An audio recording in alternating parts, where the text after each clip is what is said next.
very much for coming here this evening. These are not normal times.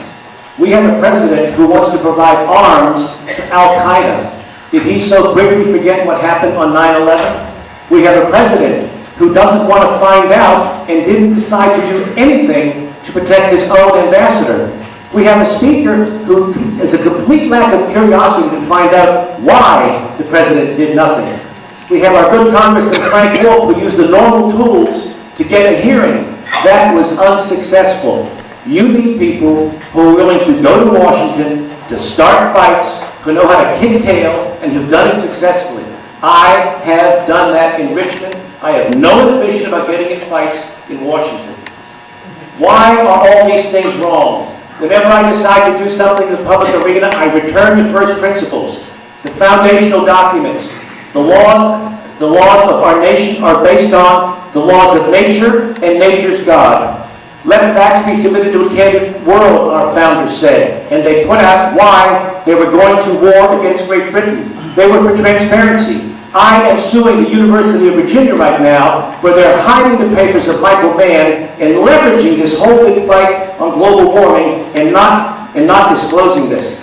I oppose my own speaker, who said we're going to have secret votes in the subcommittee so we can hide from the public.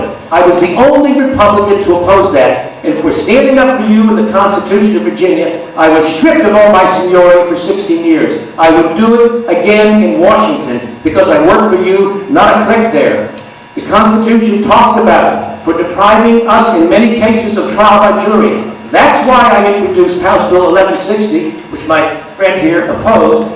Under that, the federal government will not give you a trial, will not give you an attorney, will not give you charges, will not give you a jury, will not let you be free on habeas corpus.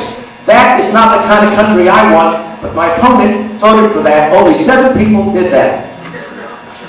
I have opposed efforts to impose taxes without representation. I went to court to do that. I was the only member of the General Assembly, one of the 140 to sue. Nobody else did that. I raised $100,000 to defend you. I hired an attorney. I won 7-0 in the Virginia Supreme Court. Taxation without representation is still illegal in Virginia, as it was with our founders. Thank you because of me.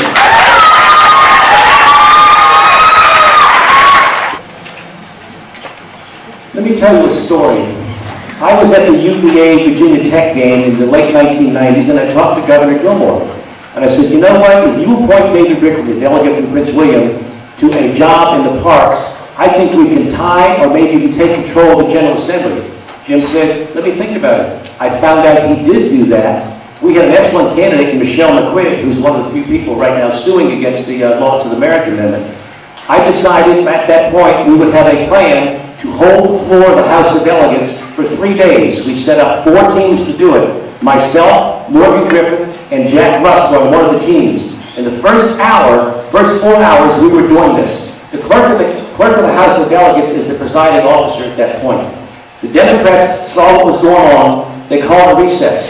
When they came back from recess, he yanked the floor from me, even though I asked him beforehand, do I have the floor when we come back? And he said, yes. He took the floor from me. I said, Mr. Chairman. About 150 times later, I said, Mr. Chairman. I switched. I stood up and said, objection.